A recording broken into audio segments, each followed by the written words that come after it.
Je suis Madame Thalys Négan Antonine aux Anges. Dans 2 mois et demi pile, j'aurai 102 ans. Mon parcours en politique, ça a été parce que mon mari a adhéré au Parti communiste en 1945, et tandis que moi, comme j'avais eu des désagréments, j'ai adhéré seulement en 1949. J'ai été élue adjointe au maire en 1965 avec feu le père Lazare. Ensuite, j'ai continué avec Égésip Hubéné. J'étais toujours adjointe au maire et j'ai été officier de l'état civil, responsable de l'aide sociale, actuellement CCAS. J'étais là dans mon domaine pour faire du bien à mes pères. Vraiment pour faire du bien à mes pères. Et ensuite, j'ai été à l'Institut des sciences sociales de Moscou pour des études politiques, où j'ai étudié les différentes lois de la dialectique. Ce qui m'a beaucoup aidé dans ma vie politique. Oui. J'ai bien voyagé. J'ai fait 2 fois l'Union soviétique, 2 fois la Roumanie, 1 fois l'Allemagne, 1 fois Cuba. Je représentais mon parti et parce que je suis une femme politique, une femme communiste. Et oui, et quand je suis arrivée à l'Institut des sciences sociales de Moscou, on m'a posé certaines questions et j'ai utilisé la première loi de la dialectique, l'unité et la lutte des contraires. Parce que pour être élu en 1965, nous avons fait un accord avec feu le père Lazare. Ils étaient 17 et Maître Hubéné, lui, était un agriculteur. Et Maître Hubéné, en tant qu'avocat, était premier adjoint. De sorte que, quand je leur ai expliqué comment nous avons été élus, et en moins de 6 mois, nous étions 10 contre 17. Mais en 6 mois, nous étions 17 contre 10.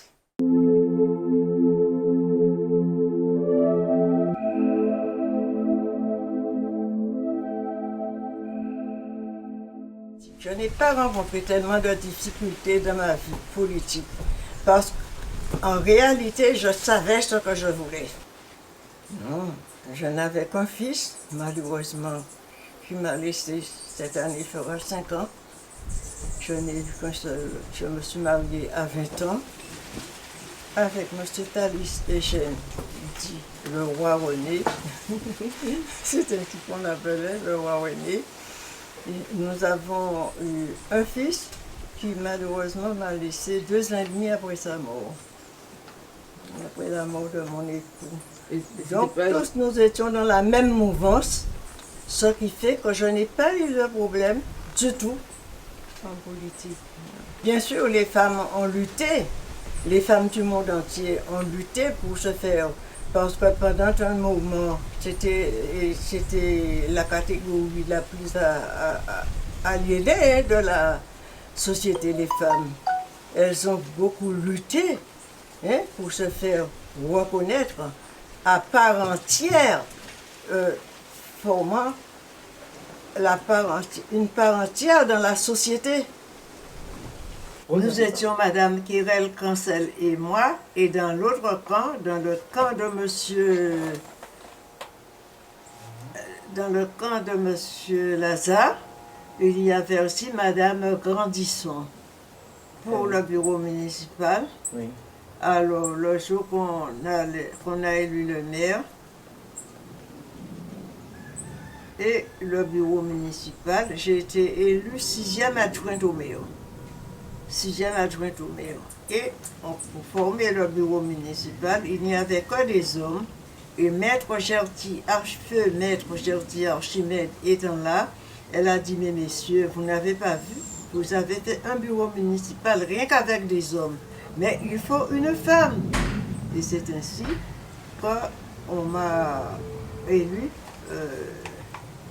au bureau municipal en tant que 6e adjointe, officier de l'état civil, responsable de l'aide sociale.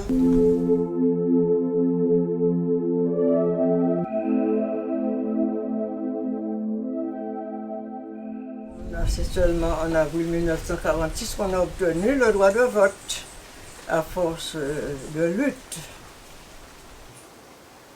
Je pense que c'est une très bonne chose, parce qu'avant, quelle que soit la chose, les femmes étaient mises en arrière, n'avaient pas le même droit que les hommes.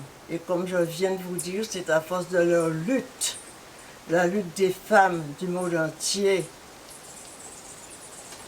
Et fait des femmes telles Géotie Archimède, etc., ce sont ces femmes-là qui ont lutté.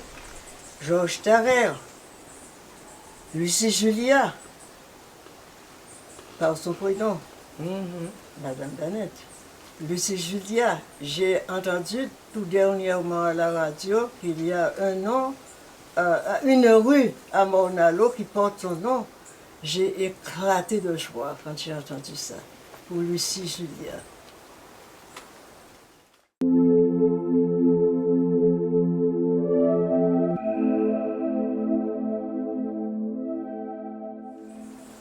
Le message que je peux leur adresser, c'est d'entrer en politique parce que la société a besoin aussi de leur savoir.